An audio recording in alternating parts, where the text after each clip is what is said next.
Musika Briliani NIM 03 dari Prodi Ilmu Al-Quran dan Tafsir semester 5. Dalam video ini saya akan membahas mengenai analisis semiotik dari course pada simbol rambu lalu lintas. Video ini dibuat dengan memenuhi tugas UAS dari matkul semiotika. Baik, sebelum masuk ke pembahasan, dalam hidup sehari-hari manusia ini perlu melakukan komunikasi untuk saling memahami kepada sesama, karena komunikasi ini sangat penting. Nah, dalam komunikasi ini ada dua komunikasi, yaitu secara langsung dan juga tidak langsung atau verbal. Verbal itu secara langsung bisa menggunakan lisan maupun dengan tulisan. Selanjutnya ada komunikasi non verbal, itu bisa menggunakan simbol, isyarat ataupun suara dan warna. Nah, kemudian pada pembahasan ini kita akan menggunakan teorinya Peirce untuk menganalisis simbol dari rambu lalu lintas yang bernama dead end. Tanda sendiri merupakan konsep untuk menganalisis sebuah tanda yang memiliki berbagai macam makna. Kemudian, menurut Peirce, semiotika adalah kajian tentang pertandaan segala hal yang mengenai tanda tersebut. Nah, dalam teori Peirce ini, semiotika ini dibagi ada 3 yang sering disebut dengan relasi trikotomi. Yang pertama ada representamen, ada objek, dan juga interpretan. Nah, dalam ketiga hal ini dibagi juga menjadi beberapa hal lagi. Yang pertama representamen, ada qualisign, sinsign, dan juga legisign. Qualisign sendiri ini mengartikan bagaimana kualitas dari sebuah tanda tersebut. Kemudian sinsign merupakan keberadaan secara aktual dari sebuah tanda. Kemudian terakhir, legisign merupakan makna ataupun norma dari sebuah tanda yang akan kita teliti ini. Kemudian yang kedua ada objek. Ini juga dibagi menjadi 3, ada ikon, indeks, dan juga simbol. Ikon sendiri memiliki kemiripan dengan objek tersebut. Kemudian kalau indeks ini tulisan yang berkaitan dengan tanda tersebut didasari oleh sebab ataupun akibatnya. Kemudian simbol ini adalah yang berkaitan dengan penandanya dan juga petandanya.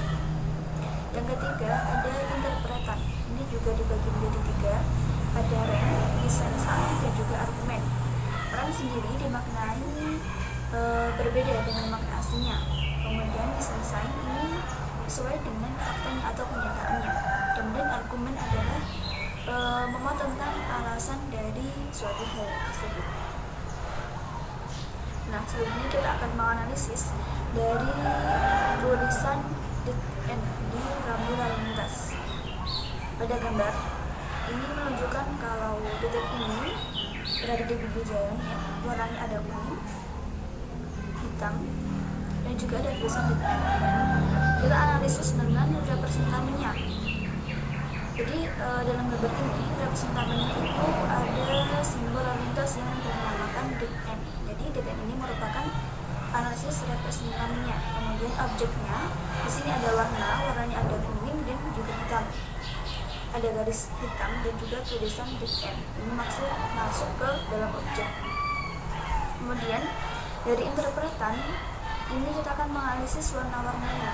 Warna kuning ini sering diartikan kalau adanya peringatan ataupun bahaya. Kemudian yang warna hitam dan tulisan garis yang hitam itu juga ditandakan kalau adanya bahaya. Kemudian kalau garis tepi di simbol itu menandakan bahwa adanya lokasi yang ada berbahaya itu. Kemudian tulisan dead end sendiri ini diartikan sebagai jalan buntu. Kita analis berdasarkan warnanya. Dalam dunia lalu lintas, warna kuning ini sering diartikan sebagai tanda hati-hati. Kalau dalam kan ada hijau, kuning juga merah. Hijau itu siap ataupun jalan, kalau yang kuning itu siap-siap, itu berhati-hati. Sedangkan merah itu kuning. Dalam semiotika ini juga warna kuning ini juga diartikan sebagai berhati-hati. Nah, kemudian warna hitam pada tulisan dead end ini menandakan kalau adanya hal yang berbahaya. Kemudian garis tepi warna hitam itu menandakan adanya lokasi yang berbahaya itu. Selanjutnya kita akan menganalisis berdasarkan makna dari kata dead end. Kita ketahui sendiri kalau dead end ini dalam berbahasa Inggris, kalau kita bahasa Indonesia kan dead itu artinya kematian ataupun mati, sedangkan end itu artinya adalah berakhir.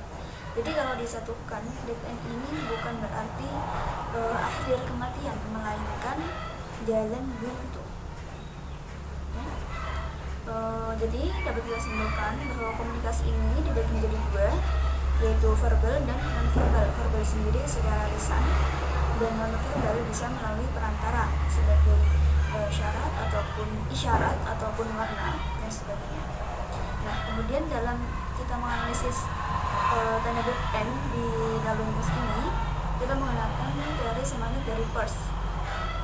Jadi dalam analis ini, warna kuning ini menandakan berhati-hati. Kemudian warna hitam itu menandakan adanya tanda bahaya. Kemudian garis tepi itu menandakan adanya lokasi yang berbahaya tadi. Kemudian yang terakhir, tulisan dead end ini diartikan sebagai jalan buntu. Mungkin itu saja yang bisa saya sampaikan. Kurang lebihnya mohon maaf. Terima kasih. Assalamualaikum warahmatullahi wabarakatuh.